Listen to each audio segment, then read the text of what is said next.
Baik, untuk part yang kedua adalah tentang tata cara dan format penulisan skripsi Fakultas Farmasi 2020. Ya, sebenarnya saya yakin mahasiswa itu bisa membaca sendiri, tapi kadang kalau dengan membaca sendiri itu bagian yang penting-penting, gitu ya, bagian yang harus diperhatikan itu kadang terlewatkan gitu. Nah, sehingga ini tetap saya bahas di perkuliahan ini. Ya, karena dari pengalaman-pengalaman yang sudah-sudah begitu ya, kakak-kakak tingkat Anda itu sering yang tidak memperhatikan ya, sering tidak memperhatikan eh, tata cara format penulisan atau gaya selingkung untuk penulisan tugas akhir. Ya, jadi untuk tahun ini materi ini berdasarkan versi pedoman skripsi tahun 2020. Ya, sekali lagi mungkin saja ke depan di tahun 2021 pada saat teman-teman eh, proposal atau skripsi terjadi perubahan pedoman bisa saja ya untuk penyempurnaan pedoman yang ada. Sekali lagi tetap dibaca, tetap dicermati dan diperhatikan. Berikut adalah bagian-bagian dari proposal skripsi, yaitu bagian awal, bagian utama, dan bagian akhir. Bagian awal ada halaman sampul dan halaman judul, pengesahan, daftar isi, tabel, gambar, daftar lampiran. Kemudian di tahun ini ada perbaruan penyempurnaan, begitu ya, ada abstrak. Ya. Kemudian bagian utama terdiri dari 3 bab, yaitu bab 1 pendahuluan, bab 2 tinjauan pustaka, dan bab 3 metode penelitian.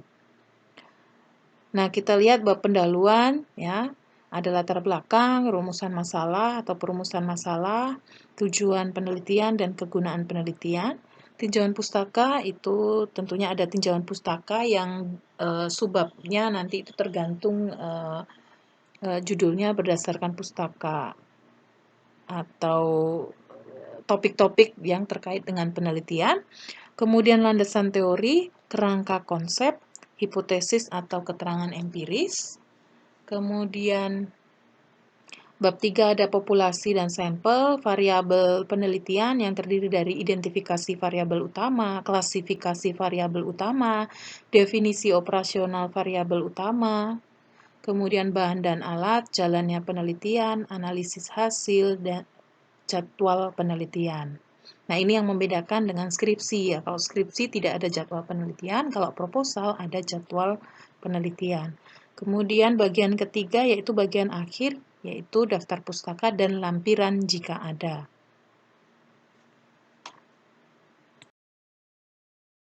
Oke, untuk skripsi ya, bagian awal, bagian utama, dan bagian akhir juga ya, tetapi di bagian awal ada tambahan yaitu arti lambang dan singkatan, kemudian abstrak dalam dua bahasa yaitu bahasa Indonesia dan bahasa Inggris, kemudian ada halaman persembahan, kata pengantar gitu ya.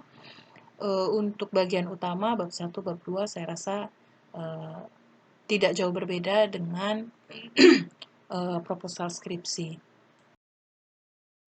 Untuk bab 3 juga hampir sama seperti proposal, tetapi perbedaannya adalah di sini tidak ada poin F, yaitu yang menjelaskan jadwal penelitian.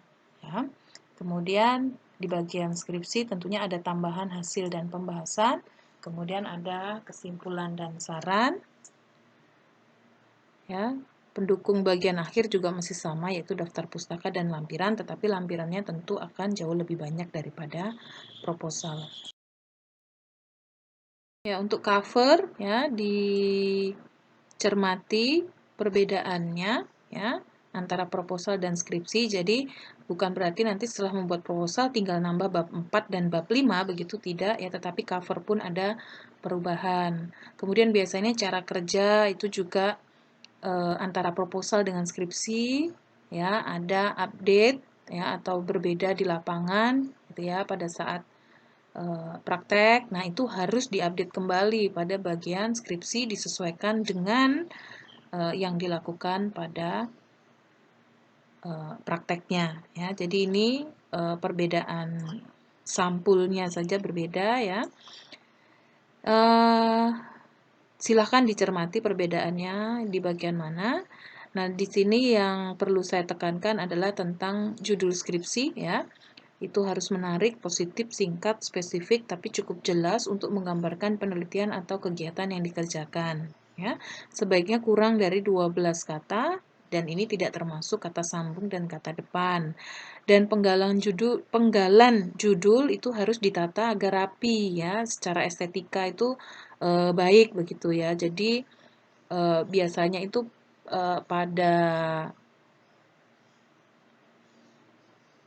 misalkan nama tanaman gitu ya, daun jambu, bijinya di bawah, gitu. Nah, itu kan secara estetika kurang. Nah, silakan ditata begitu supaya itu masih dalam satu kesatuan. Jadi misalnya ini pengaruh rimpang kunyit, kurkuma domestika. Nah, kadang ada misalnya filenya ke bawah begitu ya. Nah, itu harus ditata sedemikian rupa supaya kurkuma domestika filenya itu masih dalam satu baris ya. Jadi estetika itu tetap perlu diperhatikan. Kemudian ada halaman persembahan. Di sini ada kata-kata persembahan, kata-kata mutiara, dapat juga memuat moto. Kemudian skripsi tersebut dipersembahkan untuk siapa? Misal orang tua, kakak, adik, ya, atau suatu instansi yang sudah berjasa bagi Anda, misalkan ya, misalnya ada beasiswa tertentu, penyandang beasiswa yang membantu Anda selama studi, misalkan itu boleh ditambahkan di sini ya. Tapi halaman ini memang bukan suatu keharusan. Kemudian kata pengantar, uraian singkat tentang maksud skripsi, penjelasan dan ucapan terima kasih, tidak memuat hal-hal yang ilmiah. Di sini boleh penulis gitu ya. Kata penulis itu boleh ada di bagian kata pengantar ini, tapi tidak boleh dengan kata saya, kami, begitu itu tidak boleh ya. Bisa diganti dengan kata penggantinya yaitu penulis. Nah, untuk daftar isi pun itu diatur ya formatnya. Jadi bahwa antara daftar isi dengan tulisan halaman itu 2 spasi, kemudian antar bab dan antar subbab yang lain itu juga 2 spasi ya. Tetapi antara anak bab ya itu 1 spasi. Dan di sini silahkan dicermati penggunaan kapital ya. Penggunaan huruf kapital ini sesuai dengan layout di naskah ya. Jadi bab 1 pendahuluan itu kapital semua, kemudian subbabnya A, B, C penomorannya itu yang kapital hanya pada huruf pertama di masing-masing kata kecuali kata sambung. Sedangkan untuk anak bab itu dengan penomoran 1, 2, 3, 4 itu yang kapital hanya pada kata pertama gitu ya, huruf pertama pada kata pertama saja. Misalnya ini satu nama lain hanya huruf N-nya, morfologi tanaman itu hanya huruf M-nya dan lain sebagainya ya. Kemudian ya, jadi yang ditampilkan di sini hanya sampai anak bab saja ya, tidak perlu sampai yang 1.1 begitu, itu tidak perlu ya. Silakan dicermati.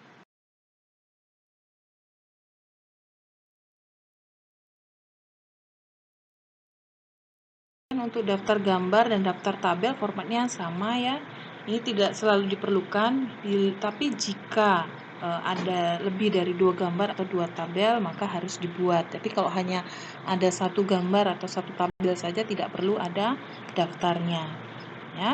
Nah, yang perlu dicermati di sini adalah di bagian keterangan nomor itu ya. Ini saya lingkar merah.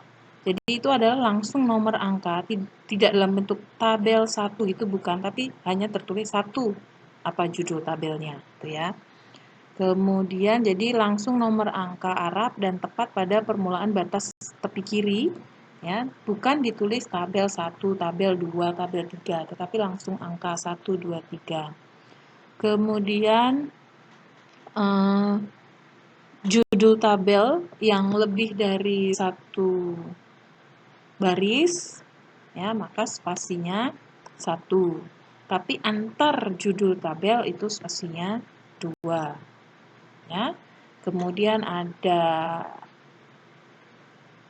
cermati juga huruf kapitalnya, ya. Jadi di sini kapitalnya hanya pada kata pertama di bagian huruf pertamanya saja, ya. Kecuali kalau yang di tengah itu adalah nama Latin, ya, itu sesuai dengan tata cara penulisan nama Latin. Jadi nama genus itu kapital, sedangkan penunjuk spesiesnya itu kecil.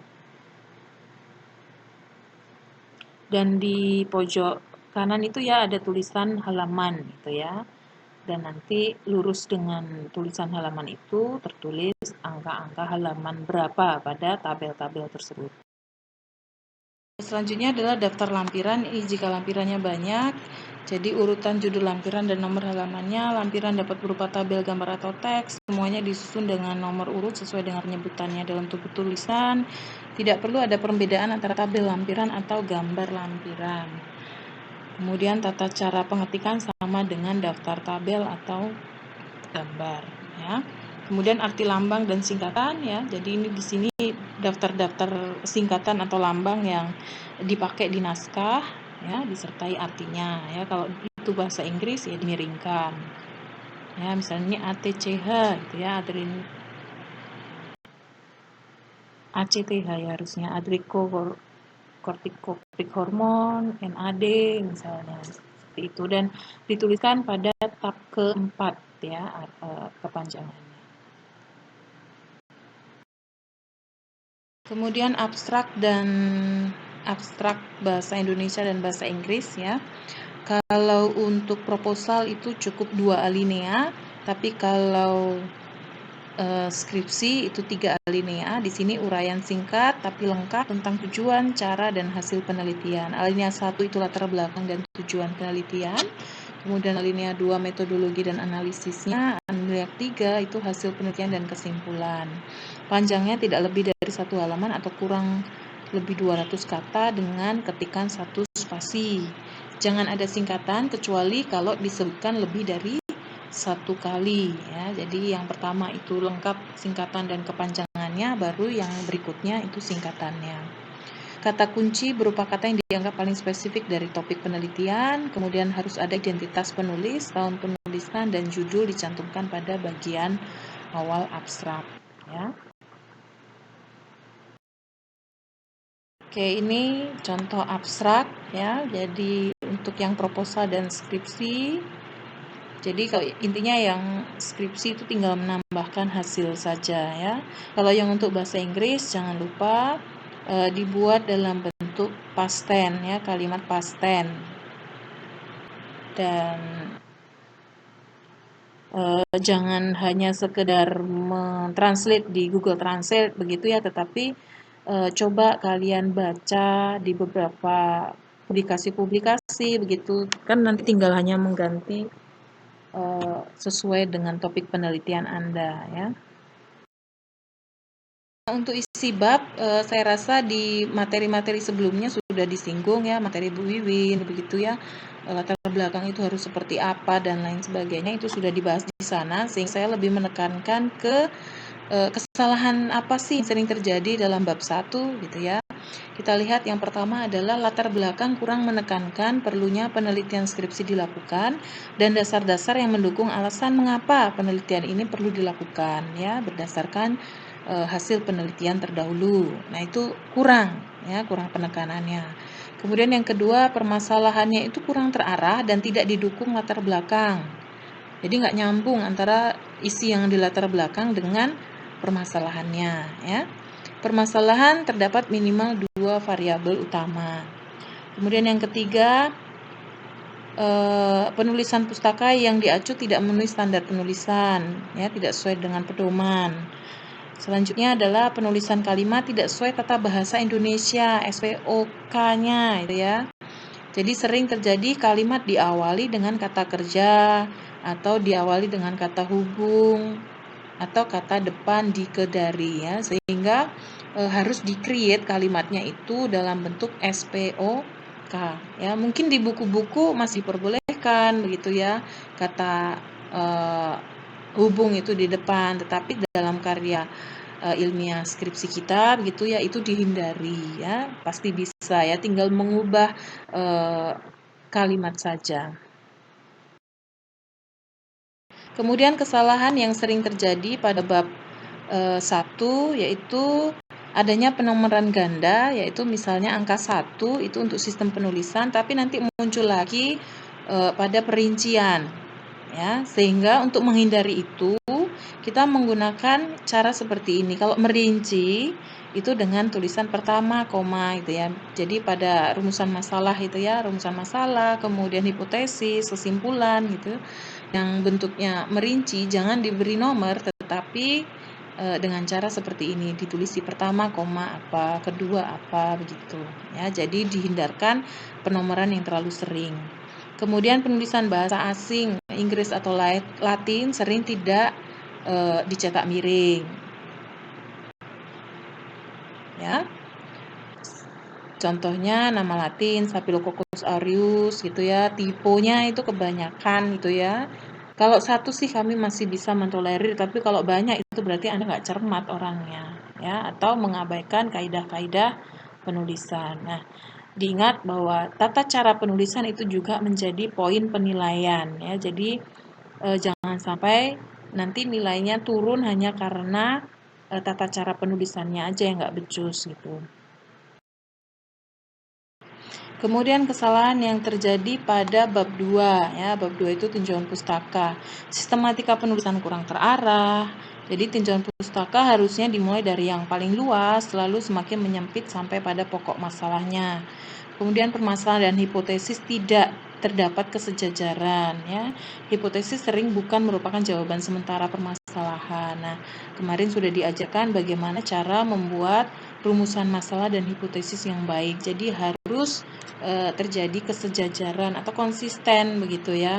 Masalahnya kalimat tanyanya seperti apa ya, tinggal tuangkan dalam jawaban sementaranya gitu ya. Misalkan apakah daun jati Belanda memiliki efek penurunan kadar glukosa darah gitu ya. Nah, setelah dikaji mungkin senyawanya yang ada di situ ya, dituangkan dengan kalimat yang seperti tadi begitu ya. Jadi daun jati Belanda dapat menurunkan kadar glukosa darah. Nah, itu namanya konsisten ya. Kadang sering mahasiswa itu membuat rumusan masalahnya ada 3 poin, tapi nanti di hipotesisnya cuma ada 2 poin. Nah, itu kan berarti tidak konsisten, ya, tidak sejajar. Kemudian yang ketiga adalah penulisan pustaka yang diacu tidak memenuhi standar penulisan. Yang keempat, kembali lagi ya, kalimat tidak sesuai dengan SPOK. Bahasa asing tidak dimiringkan.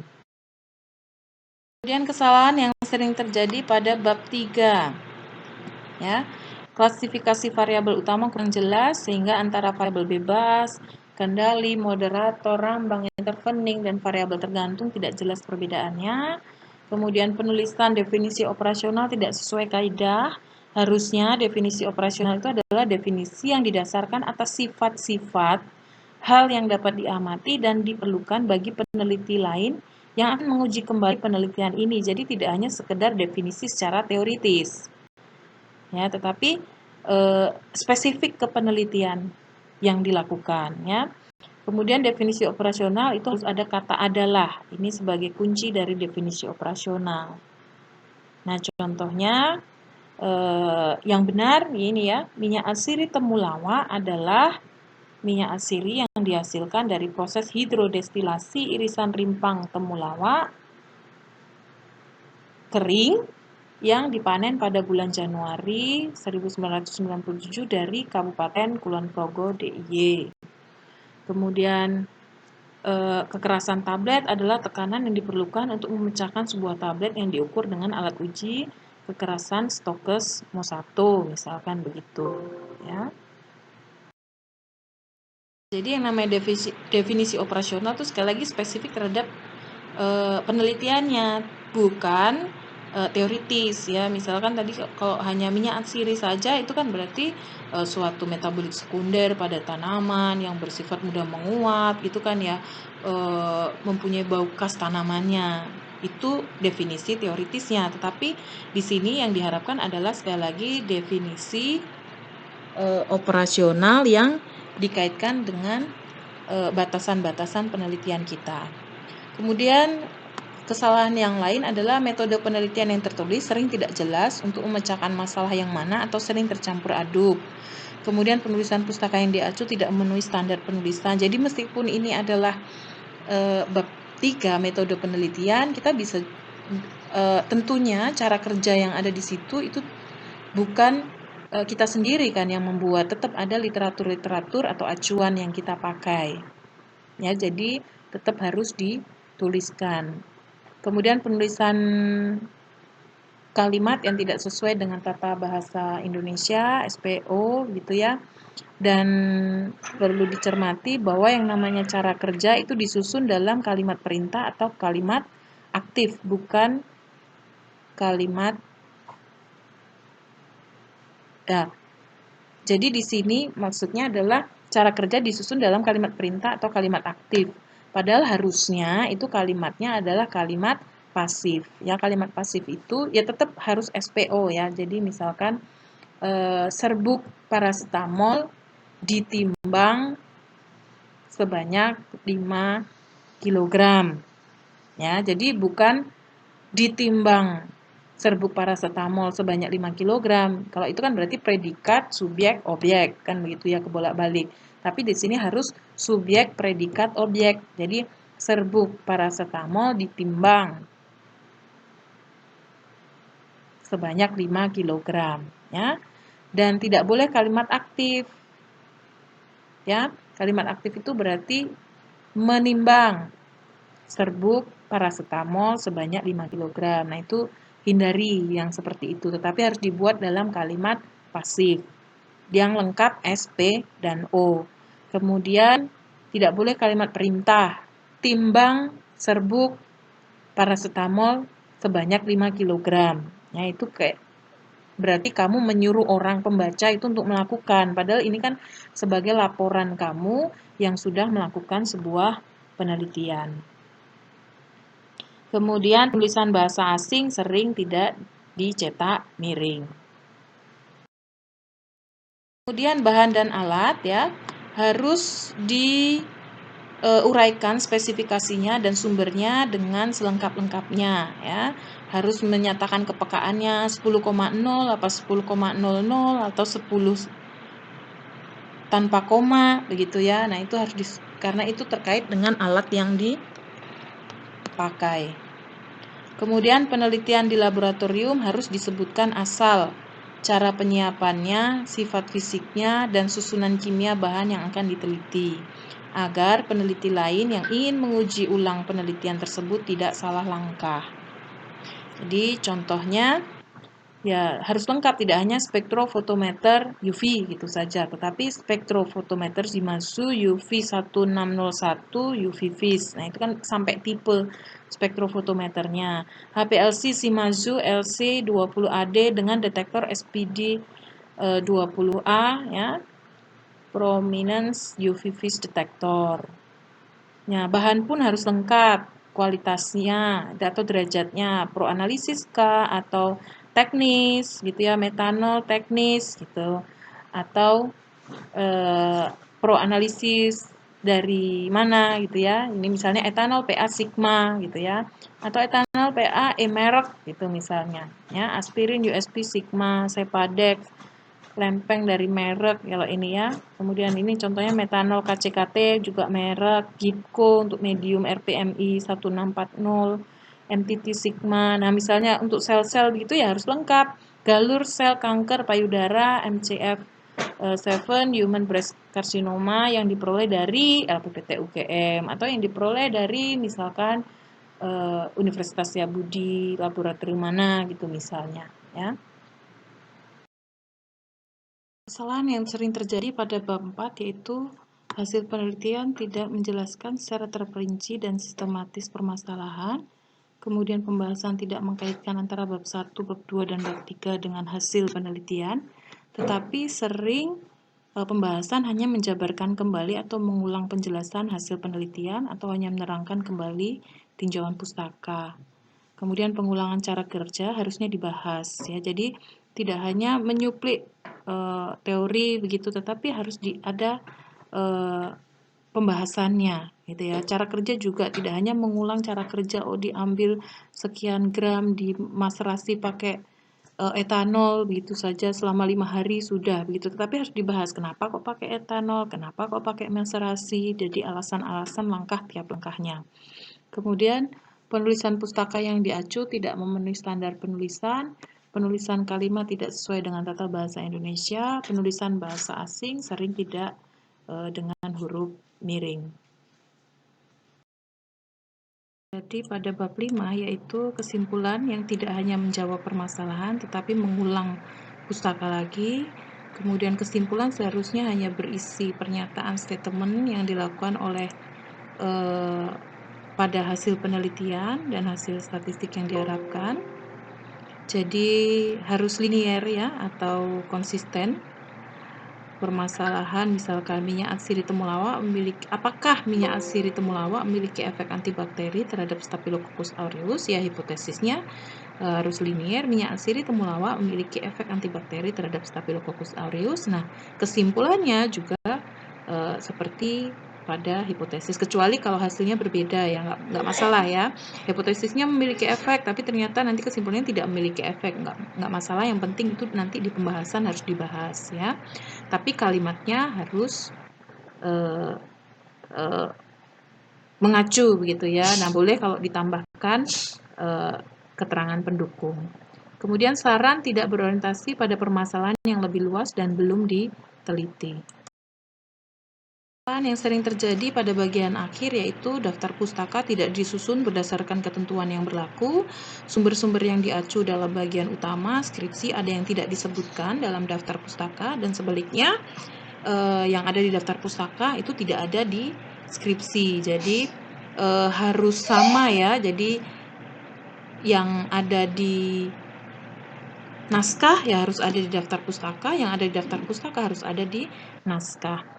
Kemudian data-data penimbangan dan hasil penelitian secara lengkap sering tidak disertakan dalam lampiran. Nah, ini harus disertakan ya, tetapi perlu dipertimbangkan juga lampiran juga jangan tebal-tebal gitu ya. Nah, triknya makanya untuk yang panduan terbaru itu lampiran cukup spasi 1 saja tidak masalah. Kemudian penyusunan lampiran sering tidak sesuai dengan urutan kerja atau hasil penelitian. Jadi harus urut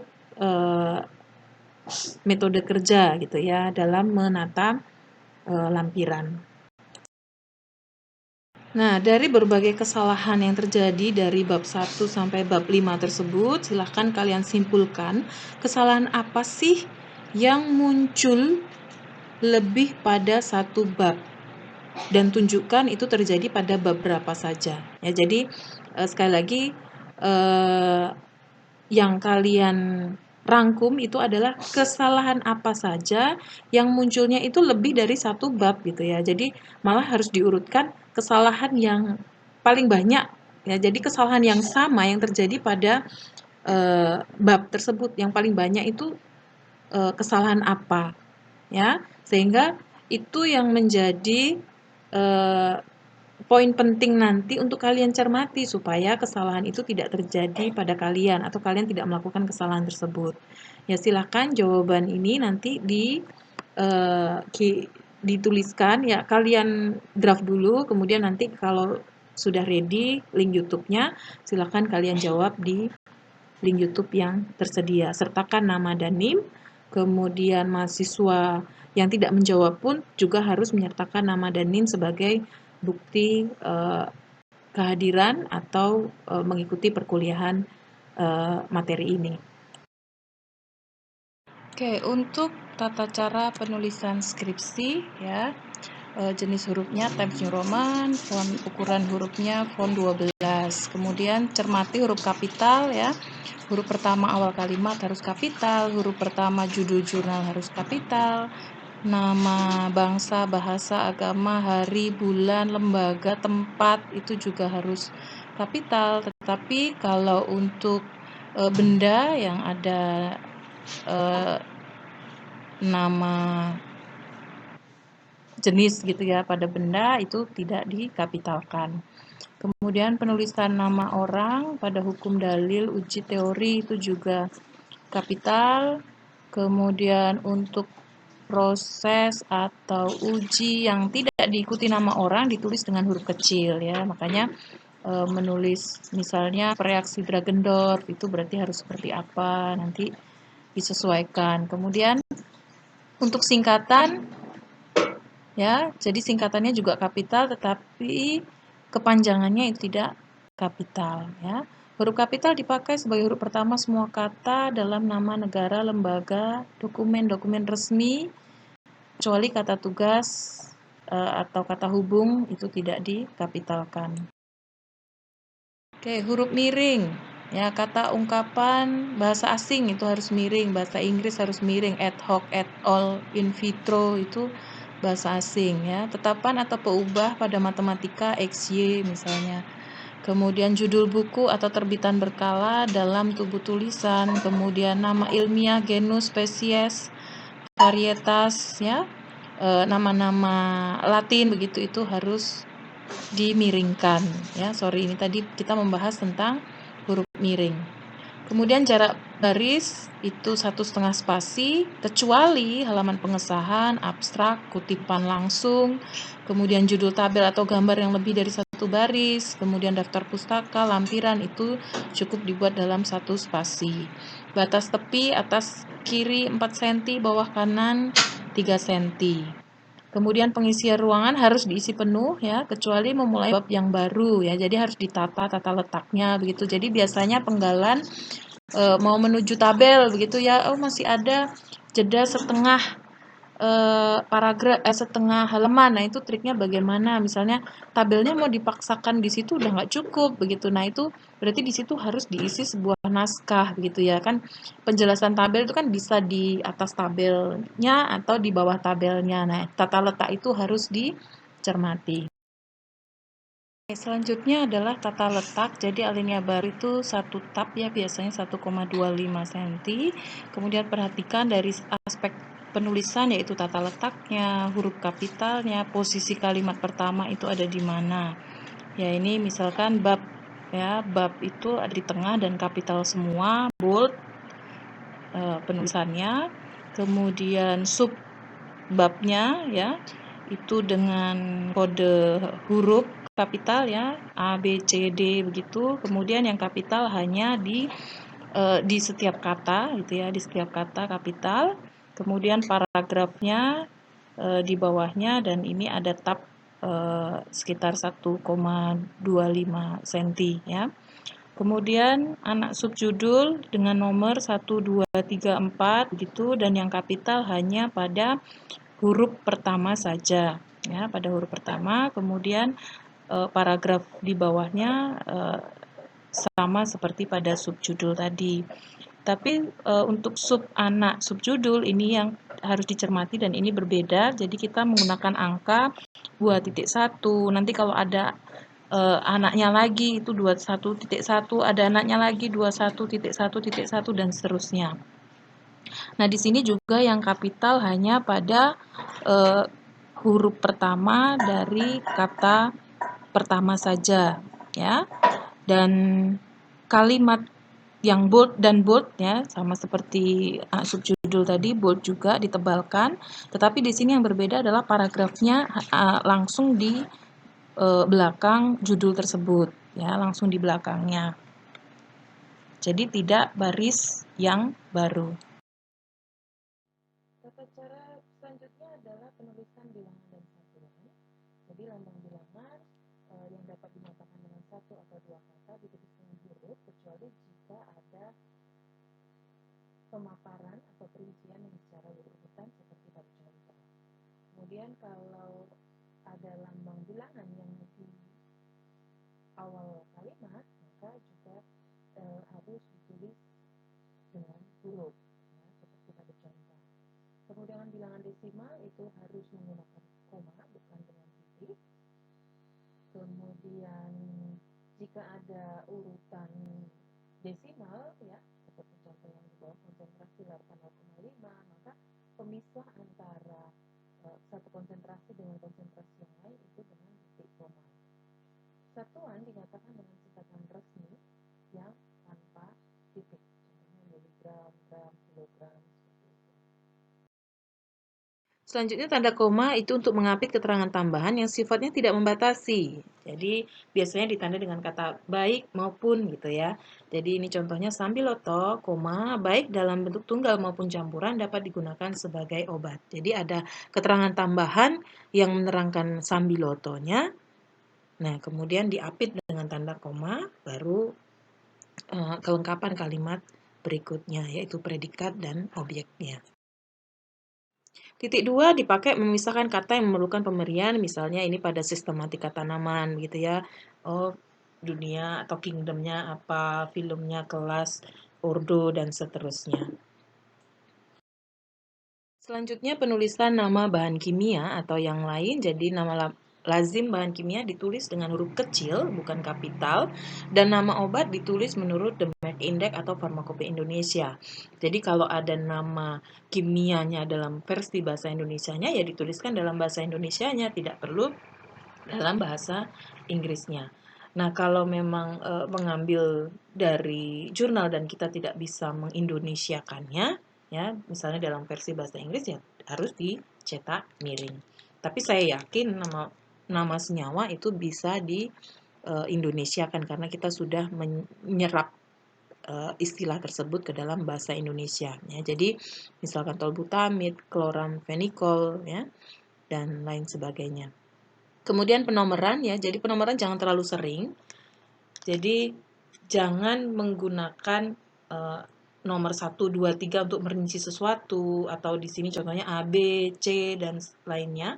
Tetapi buat dia dalam sebuah kalimat saja ya. Jadi SPO begitu. Jadi kalimat dirinci ya. Jadi jangan menggunakan nomor 1, 2, 3 atau ABC atau pakai thumbnail seperti itu, strip dan lainnya. Jadi ini bukan catatan kuliah begitu yang memang kalau dengan thumbnail atau nomor itu akan lebih mudah gitu ya untuk dibaca. Tetapi ini kan bukan seperti itu, bukan sebuah note yang nanti akan dipelajari oleh seseorang, tapi ini adalah karya ilmiah. Jadi kita mempunyai pedoman begitu ya, tidak menggunakan penomoran dalam merinci. Nah, jadi di sini yang sesuai dengan pedoman yang kita tetapkan adalah ya kalimat kalau itu merinci ya langsung dibatasi atau dipisahkan dengan tanda koma. Jadi pengaruh naiknya temperatur udara disebabkan karena lapisan ozon yang semakin berkurang, koma, pencemaran lingkungan yang semakin banyak, koma, dan kegiatan dari pusat bumi yang meningkat. Jadi dipisahkan dengan koma saja tanpa ada penomoran. Ya, jadi pada slide sebelumnya tadi itu perincian pada suatu kalimat tidak usah diberi nomor karena nanti akan terjadi yang disebut dengan penomoran ganda ya, terlalu banyak penomoran. Jadi kalau itu memang sebuah kalimat ya disusun dalam sebuah paragraf saja ya, diupayakan bagaimana caranya supaya itu dibuat dalam paragraf ya, karena kita ada menganut beberapa sistem penomoran. Kita lihat penomoran yang ada di naskah versi pedoman kita, yaitu yang pertama untuk halaman ya, jadi bagian awal proposal atau skripsi ya dengan angka Romawi kecil di tengah batas kiri dan kanan, kemudian 1,5 cm di atas tepi bawah kertas. Kemudian jadi intinya adalah halamannya ada di tengah begitu ya. Kemudian bagian utama dan sampai bagian akhir bab 1 sampai dengan lampiran menggunakan angka Arab yang ditaruh di kanan atas ya, kecuali kalau ada judul bab gitu ya, itu baru di tengah bawah ya. Jadi berbeda letak penomorannya di antar halamannya. Jadi tergantung di situ ada bab baru atau tidak. Kalau ada bab baru berarti dia ditaruh di tengah bawah, tapi halaman selanjutnya itu adalah di kanan atas.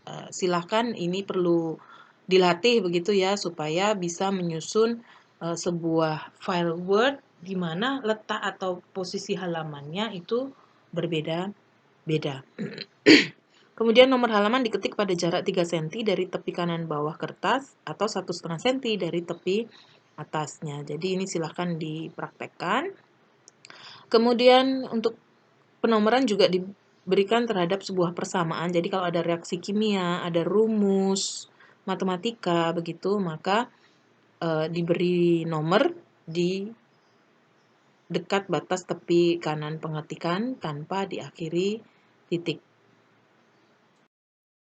Selanjutnya adalah bagaimana ketentuan tabel dalam pedoman kita. Ya, jadi ada judul tabel dibuat simetris di atas tabel tanpa diberi tanda titik di akhirnya ya dengan ukuran font 10 dan di bold.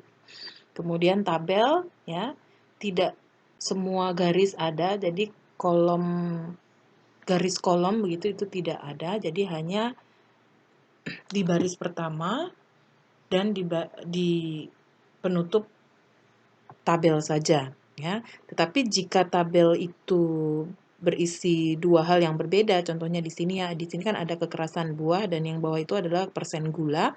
Nah, jadi parameter yang berbeda itu bisa dipisahkan dengan garis. Tapi kalau seandainya tabelnya ini hanya kekerasan buah saja ya berarti garisnya ya hanya di paling bawah saja. Ya, jadi bukan versi tabel yang full garis begitu ya, garisnya ada di semua garis baris dan garis kolom begitu, tetapi tabel menurut pedoman kita itu hanya pada kepala kolom gitu ya, kepala kolom dan di akhir kolom saja.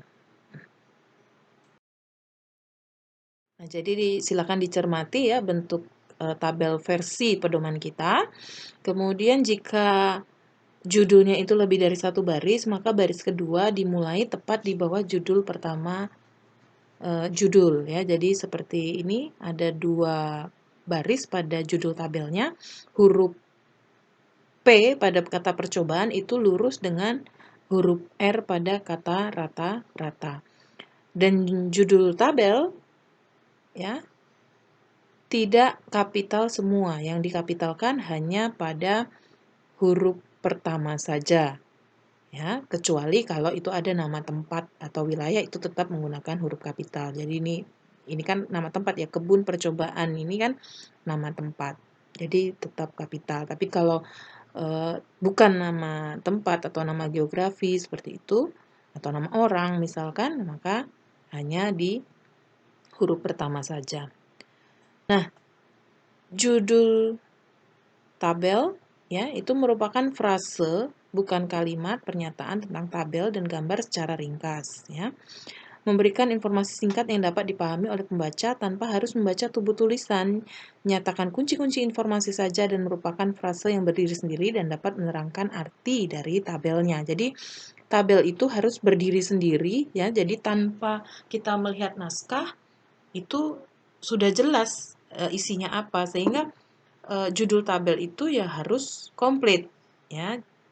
Tidak hanya berisi judulnya itu ringkas sekali itu tidak baik. Jadi contohnya ya, hasil pengukuran kadar gula darah mencit yang diberi perlakuan itu kurang memadai ya atau tidak memadai ya, kurang lengkap karena tidak bisa menggambarkan terus itu perlakuan apa, berapa lama seperti itu. Jadi contoh judul yang baik misalnya seperti contoh yang di bawah tabel 1. Hasil pengukuran kadar gula darah mencit selama 4 jam pengamatan sesudah diberi beberapa dosis ekstrak binahong secara peroral. Jadi di sini kan sudah lengkap informasinya tanpa kita harus membaca isi dari naskahnya. Nah, akan jauh lebih lengkap jika ada kode-kode statistik. Nah, nanti akan saya terangkan di part selanjutnya ya, bagaimana menuangkan statistik ya, diberi kode begitu agar bisa sudah utuh dalam suatu tabel hasil. Selanjutnya tabel pendek dan lebar lebih baik daripada panjang dan kurus. Jadi harus diatur tata letaknya begitu ya agar tabel itu proporsional gitu ya. Jadi sisi kiri dan kanan dari kertas itu terpenuhi ya. Kalau itu memang konten atau isi dari tabel itu banyak begitu ya. Jadi dilebarkan saja daripada nanti kolomnya itu sempit-sempit begitu ya, sempit-sempit tetapi di sisi kiri kanannya itu kosong begitu. Jadi itu harus diatur tata letaknya. Kemudian tabel itu harus dirujuk sekurang-kurangnya 1 kali dalam tubuh tulisan sehingga tabel harus diletakkan sedekat-dekatnya dengan teks ya. Perujukan dinyatakan di dalam paragraf sebelum tabel atau gambar dan diawali dengan huruf kapital diikuti nomor tabel. Jadi untuk menunjukkan tabel atau gambar itu dengan huruf kapital. Nah, contohnya, jadi ada penjelasan gitu. Nah, seperti ditunjukkan pada gambar 5. Atau ada misalnya menjelaskan sesuatu pada gambar mendekati bentuk sigmoid dalam kurung gambar 5. Meningkat dengan pesat gitu ya. Jadi, merujuk itu yang tidak baik adalah misalnya hanya menuliskan hasil dapat dilihat pada tabel 3, tapi tanpa penjelasan. Gitu ya. Jadi, tabel itu harus dijelaskan atau harus diinterpretasikan di dalam tubuh tulisan. Jadi, yang lebih bagus adalah misalnya contoh di bawah, tabel 3 menunjukkan bahwa kacang hijau lebih banyak memancarkan spektrum biru daripada kacang tanah. Jadi tidak hanya sekedar, oh hasilnya dapat dilihat di tabel 3, hasilnya disajikan pada tabel 3. Tapi isinya, jadi merujuknya itu sambil menjelaskan isi pada tabel tersebut. Selanjutnya adalah tentang gambar ya. Jadi inilah perbedaan antara tabel dan gambar. Jadi kalau tabel itu judul tabelnya ada di atas, kalau gambar judul gambarnya ada di bawah. Dan di akhir judul gambar itu diakhiri dengan tanda titik. Fontnya sama seperti judul tabel yaitu font 10 dan di bold. Kemudian tidak perlu ada kata grafik atau gambar gitu ya. Jadi bukan gambar spektrum absorpsi gitu ya, tapi langsung spektrum absorpsi seperti itu ya. Jika lebih dari satu baris seperti ketentuan pada judul tabel, jadi huruf pertama pada baris selanjutnya itu sejajar dengan huruf pertama pada judul tabelnya. Kemudian gambar ini bisa berupa bagan, grafik, peta, dan foto, tapi tetap nanti judulnya adalah gambar berapa begitu ya, bukan grafik berapa terus apa begitu, bukan. Dan pada gambar, kalau gambar begini ya, itu tidak perlu ada judul di atas gambar begitu yang menerangkan judul tabelnya karena sudah ada di bagian bawah. Jadi silahkan dibuat misalnya ada grafik batang begitu ya, di bagian atas tidak perlu ada titel lagi. Kemudian tata cara pembuatan judul atau perujukan gambar sama seperti tabel, jadi harus dirujuk di naskah paling tidak 1 kali, dan gambar tidak boleh dipenggal karena alasan apapun. Jadi harus ditata benar-benar tata letak dari halaman tersebut, jadi jangan sampai gambar itu terpisah. Ya, begitu juga dengan tabel tadi ya. Jadi kalau misalkan tersisa di bawah itu gitu ya, tersisa hanya beberapa baris. Nah, lebih baik tabel itu atau gambar itu dipindahkan ke baris berikutnya, sedangkan sisi kosong dari halaman sebelumnya silahkan diisi dengan sebuah naskah. Tapi kalau memang tabel atau gambarnya memang panjang ya, itu terutama tabel begitu ya, kalau memang panjang jadi sudah mulai dari awal halaman gitu, dari paling atas sampai ke bawah itu nggak cukup begitu. Nah, harus ada lagi di bagian belakangnya, maka harus ada tulisan lanjutan tabel di bagian atas, dan kepala tabel, kepala kolom ya, itu harus muncul lagi begitu ya. Misalnya nomor, nama, dan seterusnya itu harus muncul lagi di kelanjutan tabel berikutnya ya, itu pada tabel. Nah, kalau gambar gimana? Ya harus ditata sebisa mungkin, pokoknya harus maksimal 1 halaman full begitu. Jadi eh, bisa agak dikecilkan misalnya gambarnya supaya semua gambar bisa termuat. Nah, untuk tabel pun ya, misalkan terpaksa sudah 1 halaman itu nggak mencukupi, begitu ya, bisa dengan mengecilkan hurufnya misalkan, atau bisa juga kalau memang 1 halaman utuh itu suatu tabel ya, bisa dalam ditata dalam bentuk landscape misalnya. Coba dibuat portrait atau landscape itu hasilnya bisa atau enggak, atau lebih menyederhanakan tata letak atau tidak. Kalau memang bisa menyederhanakan tata letaknya, tidak dilarang untuk dibuat dalam bentuk landscape halamannya. Keterangan gambar ditulis pada tempat yang kosong di dalam halaman tersebut yang ada gambarnya. Jangan pada halaman lain dan diketik ukuran 10 tidak tebal, jarak satu spasi jika lebih dari satu baris.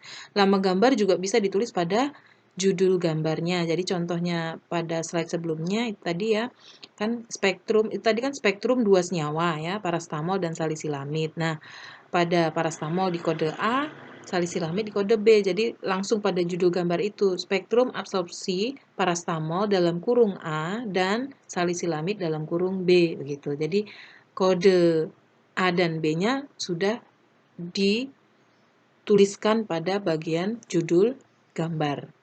Kemudian bila gambar dilukis melebar sepanjang tinggi kertas, maka bagian atas gambar harus diletakkan di sebelah kiri kertas. Kemudian atau artinya ini yang landscape tadi ya. Kemudian ukuran gambar disesuaikan agar wajar. Penyajian informasi skala pada foto sangat perlu diperhatikan. Caranya dengan meletakkan penggaris atau petunjuk lain yang ukurannya sudah umum diketahui di dekat contoh atau objek foto ya. Jadi misalkan itu sebuah foto katakanlah KLT begitu ya, maka pada saat Anda memfoto KLT itu di sampingnya diberi penggaris supaya skalanya terlihat. Itu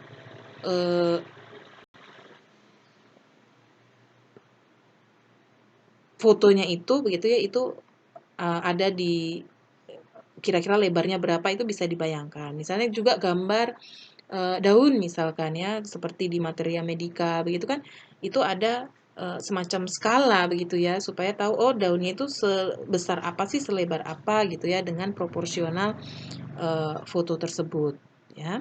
Kemudian letak gambar diatur supaya simetris.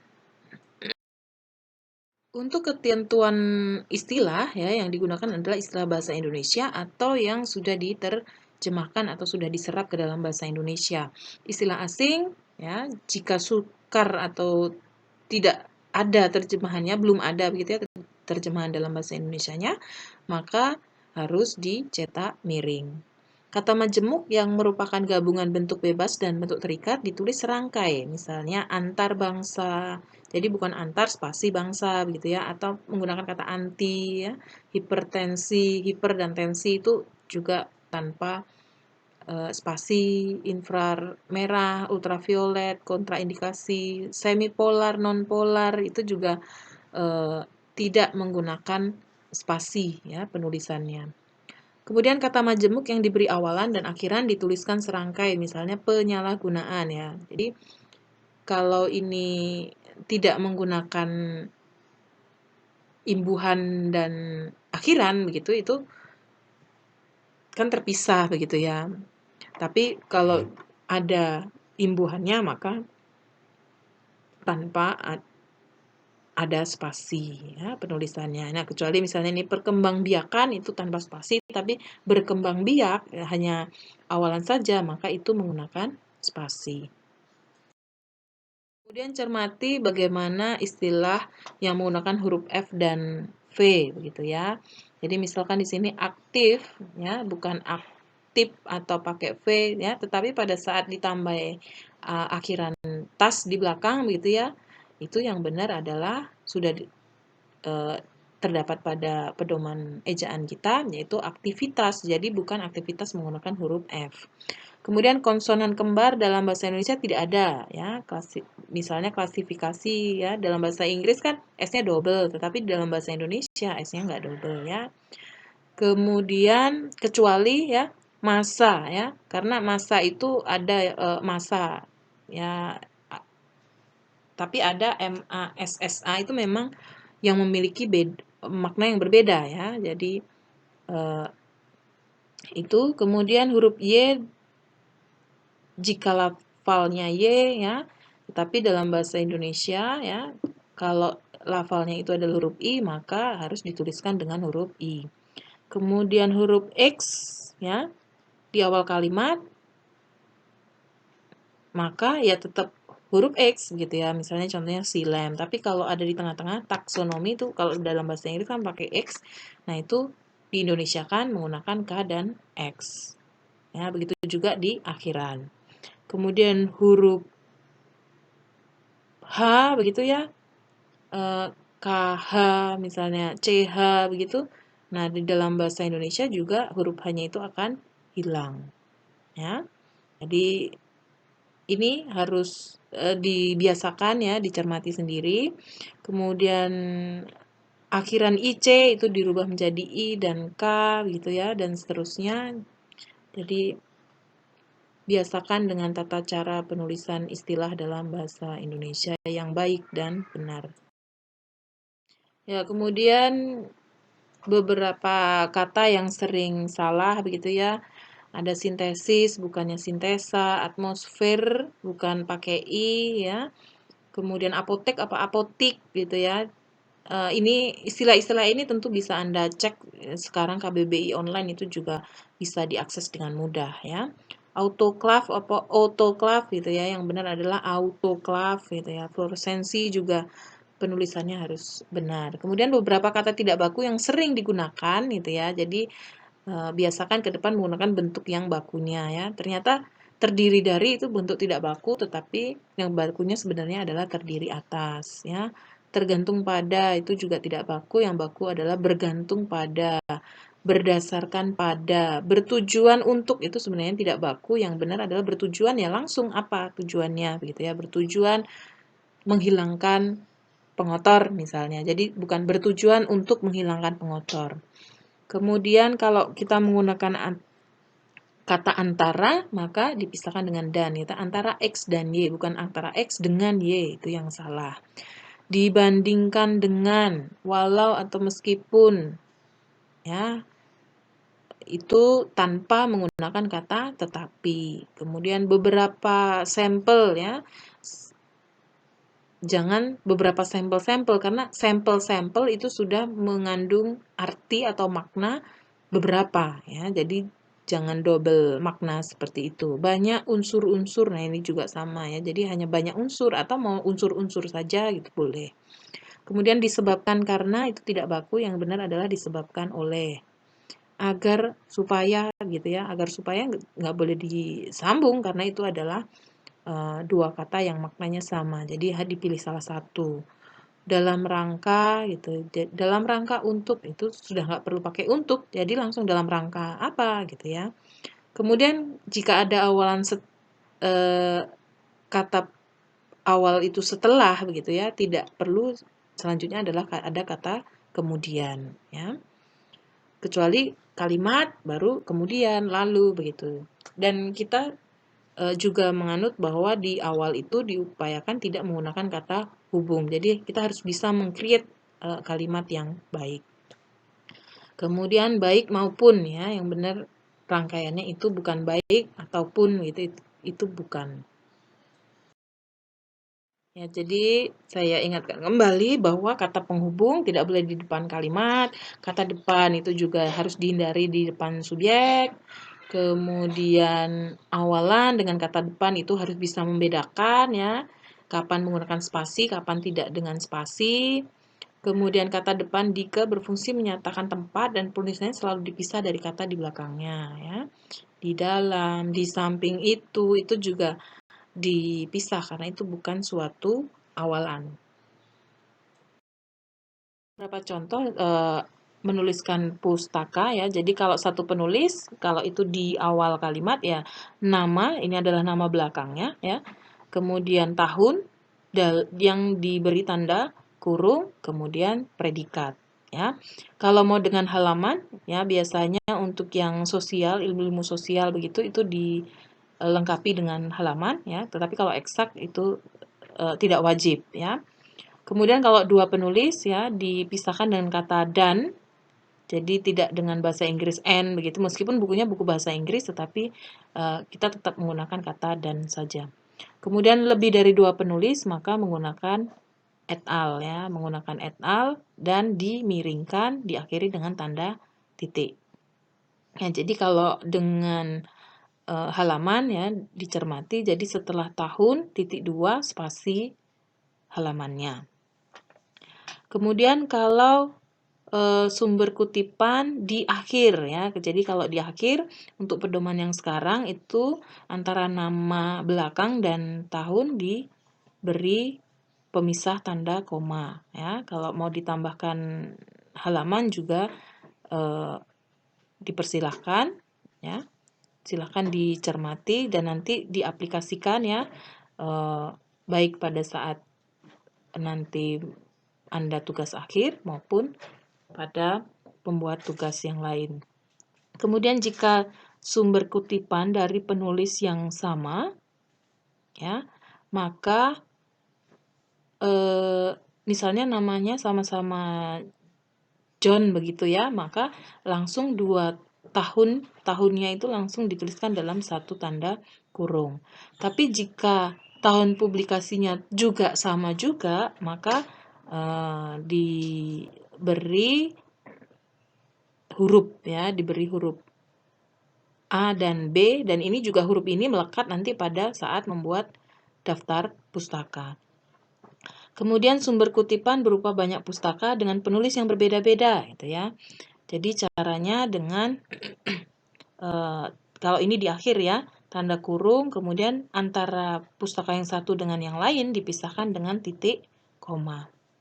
Kemudian sumber kutipan tidak menyebut nama penulis tetapi menyebut suatu lembaga atau badan tertentu, itu diperkenankan ya. Jadi misalkan ini Badan Pusat Statistik di tahun 2006, maka langsung diberi tanda kurung tahunnya ya. Selanjutnya adalah sumber kutipan yang tidak menyebut nama penulis tetapi suatu peraturan atau undang-undang, maka dituliskan seperti pada contoh di bawah ini. Kemudian kutipan berasal dari sumber kedua ya, ini kalau terpaksa begitu ya, terpaksa kita tidak menemukan sumber yang diacu oleh pustaka yang kita pakai, maka boleh menggunakan dalam seperti ini ya. Jadi Scott 2000 dalam Asyik 2009 misalnya. Kemudian Levitt, kemudian tanda kurung lihat Triharjo 2008, atau di bawah yaitu Andayani 2002 seperti dikutip Herlina 2009. Ya, jadi di sini jangan terlalu sering juga begitu ya, karena kalau terlalu sering artinya kita terlihat malas untuk mencari pustaka begitu ya. Tetapi jika kita membaca dari suatu pustaka ya, kita sebaiknya mencoba harus membaca begitu ya, membaca pustaka yang dia gunakan, karena kadang ya bisa saja interpretasi orang begitu ya, itu kan bisa berbeda atau salah begitu ya. Jadi supaya jangan salah, kita tetap harus membaca literatur awal yang dipakai oleh pustaka yang kita gunakan ya. Jadi ini sekali lagi kalau sudah terpaksa, benar-benar terpaksa, tidak bisa kita temukan begitu ya pernyataan di pustaka awalnya, misalnya karena posisi jauh atau tidak terpublish di internet, seperti itu boleh menggunakan dalam ya. Sekali lagi jangan terlalu banyak ya, tetap ada batas toleransi yang wajar lah. Kalau semua dari awal sampai akhir kemudian ada dalamnya semua, nah ini kan berarti Anda cuman mengcopy saja, tidak merujuk dari pustaka awalnya. Kemudian untuk daftar pustaka hanya mencantumkan referensi yang merupakan sumber kedua, jadi yang sumber yang kita pakai. Kemudian pengacuan terhadap pustaka yang tidak pernah dibaca sendiri sangat tidak dianjurkan. Nah ini ya, jadi boleh tetapi sekali lagi jangan terlalu sering. Kemudian tulisan tanpa nama pengarang ya, sebaiknya acuan yang tidak memiliki nama pengarang di bagian tubuh tulisan dituliskan dengan nama lembaga yang menerbitkannya. Tapi kalau toh tidak bisa ya menggunakan anonim. Tapi sebaiknya penggunaan anonim ini ya perlu dihindari ya, karena sebenarnya lembaganya pun itu juga bisa menjadi sumber pustaka. Selanjutnya adalah ketentuan nama ya, karena setiap daerah bisa saja nama itu ya berbeda di bagian nama keluarganya ya. Tetapi kalau di Indonesia biasanya intinya adalah kita menggunakan nama belakang ya diikuti dengan singkatan nama depannya gitu ya. Nah, tetapi ada beberapa negara begitu yang tidak seperti itu. Ini contohnya misalnya Vietnam begitu ya. Namanya Nguyen Van Tuan begitu. Jadi pada saat mengacu pustaka ini bukan Tuan NV begitu ya, tetapi Nguyen VT ya, karena orang Vietnam itu nama keluarga ada di awal ya. Kemudian kalau yang lain sih sepertinya tidak masalah ya. Nah, ini nama Perancis ya, yang sering ada satu huruf begitu. Nah, itu seperti apa? Atau dua huruf ya, tidak disingkat begitu ya, tetapi tetap dituliskan di bagian belakang ya. Misalnya ini namanya Adebari, maka Bari AD, dan ya sering kita temukan seperti ini. Kemudian kalau nama Belanda juga kadang ada kata de, ada van, misalnya ini A van der Haar, maka penulisannya adalah Haar sebagai nama akhirnya, kemudian A van der itu tidak dengan disingkat.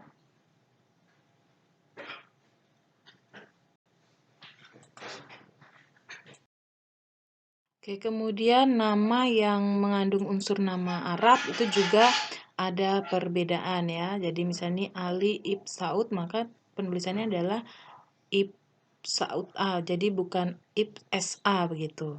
Kemudian ada nama India begitu, itu juga berbeda ya. Jadi dua kata itu tetap dituliskan. Kemudian nama Cina juga nampaknya juga nama keluarga itu ada di awal atau nama di depan. Misalnya ini Go Ban Hong, maka Go PH ya.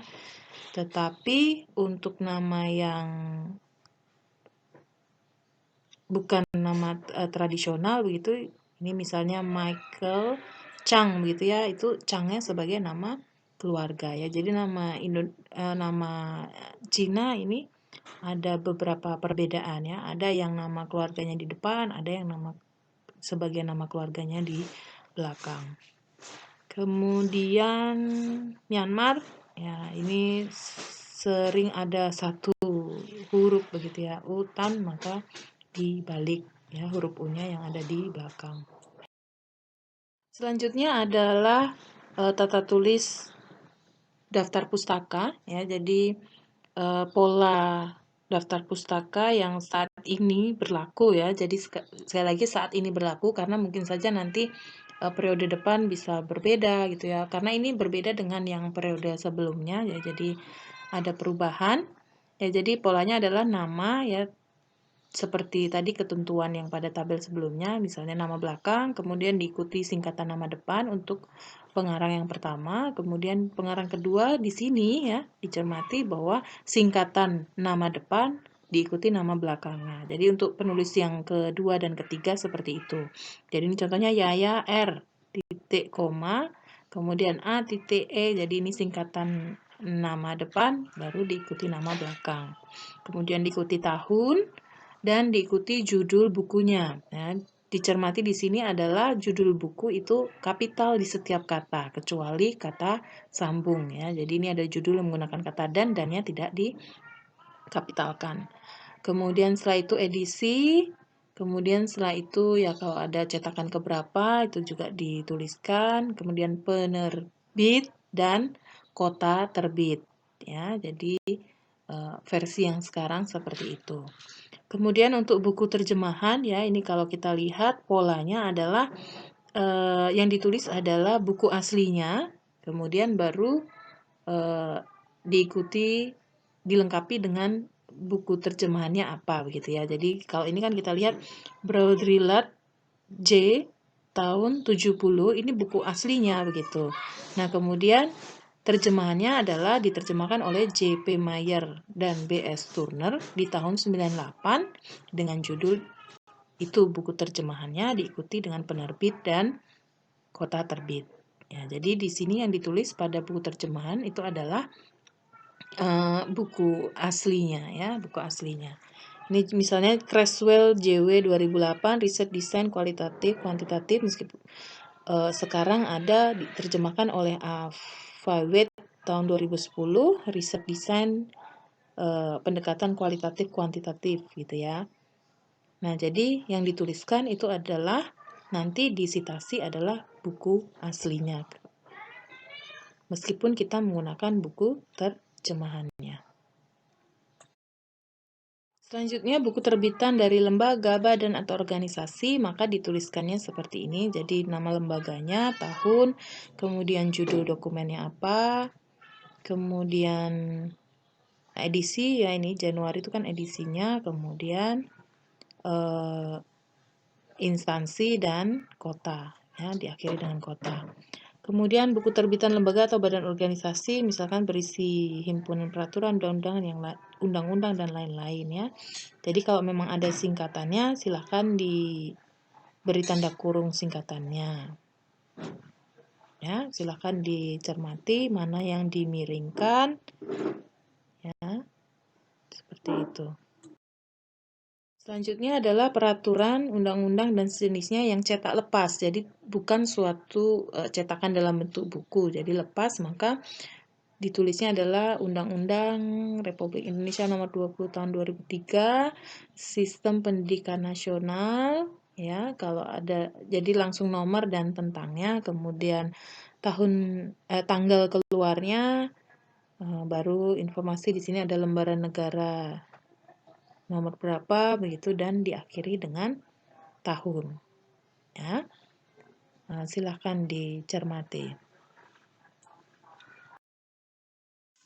Selanjutnya adalah bagaimana tata penulisan jurnal, kemudian artikel seminar dan simposium harus lengkap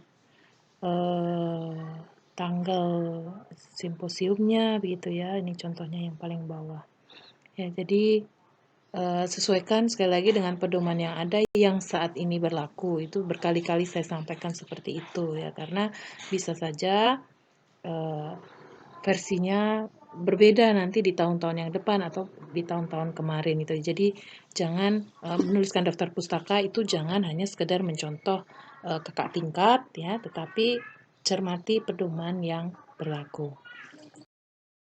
Selanjutnya adalah penulisan artikel dalam seminar atau simposium yang cetak lepas, kemudian artikel dalam buku antologi dengan editor yang ada editornya, ya. Polanya seperti apa silahkan dicermati. Selanjutnya jika mengambil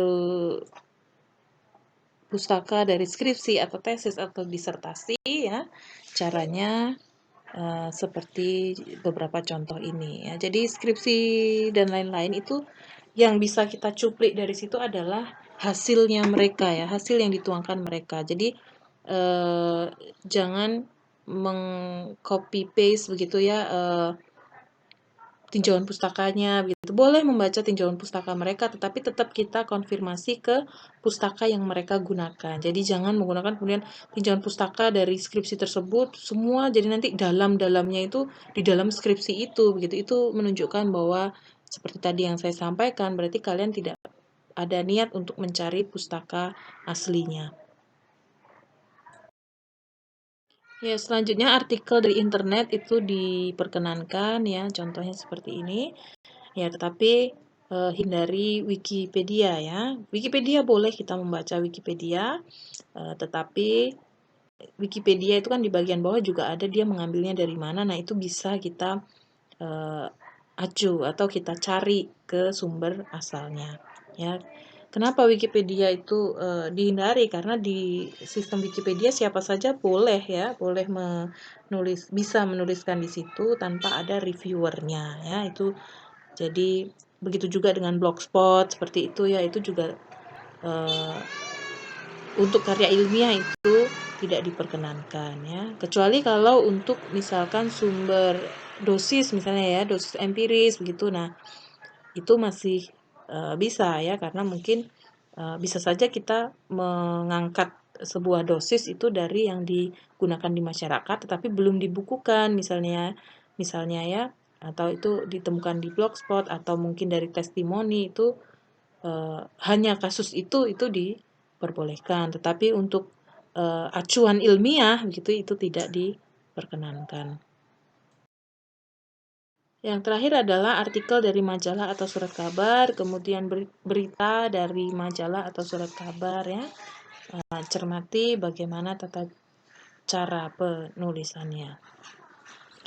Ya, jadi ini konten dari part 2 yang berisi tentang cara-cara dan format penulisan dari pedoman yang terbaru yang sekarang diterapkan di USB.